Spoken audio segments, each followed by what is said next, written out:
జీవితంలోని పంచమహాభూతాల్లో ఐదవది అగ్ని. అగ్ని కాల్చివేస్తుంది, కానీ అదే వేడిమినిస్తుంది కూడా. అగ్ని అన్నిటినీ కాల్చివేసే మాట వాస్తవమే, కానీ మీరు ఎప్పుడైనా ఆలోచించారా? ఈ అగ్ని తను ఎంతగా జ్వలిస్తుందో కదూ, అది ఎంతో ఉష్ణాన్ని సహించాలి కదూ. మనకి వేడిమినివ్వడానికి అది స్వయంగా జ్వలించిపోతుంది. తను జ్వలించిపోతూ మనకి ఉష్ణశక్తినిస్తుంది, మనకి వెలుగునిస్తుంది, చీకట్లో మనకి దారిని చూపిస్తుంది, శత్రువుల్ని జయించడంలో మనకి ఎంతగానో సహాయం చేస్తుంది. తను కాలిపోతుంది. మనం దేవతల కోసం యజ్ఞం చేస్తాం. దేవతలకు సంతృప్తి కలిగించే సమిధలు కూడా అగ్ని. మనకి ఉపయోగపడటం కోసం అది కూడా కాలి బూడిదైపోతుంది. మనం కూడా అగ్నిలా మారినప్పుడే మనం కష్టాలని భరించగలం, ఇతరులకు సహాయం చేయగలం, వారి ఉన్నతి కోసం శ్రమించగలం. మన అనుకున్న వారి కోసం, బంధుమిత్రుల కోసం, కుటుంబం కోసం, తల్లిదండ్రుల కోసం, ఈ సమాజం కోసం మనం అగ్నిలా జ్వలించాలి.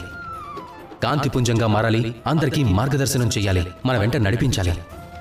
ఎప్పుడైతే మీరు అగ్నిలా మారి పనిచేస్తారో, అప్పుడు ఏ విధంగా అయితే అగ్నిని పూజిస్తారో అదే విధంగా మీరు కూడా సమాజంలో పూజలు అందుకుంటారు.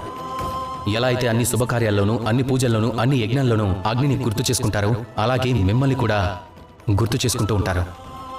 ఎప్పుడైతే మీరు అగ్నిలా మారుతారో, అప్పుడు నిజం నిప్పు లాంటిదని ఎందుకంటారో మీకే అర్థమవుతుంది. రండి, మీరు కూడా నాతో కలిసి ప్రేమగా పలకండి, రాధా కృష్ణ.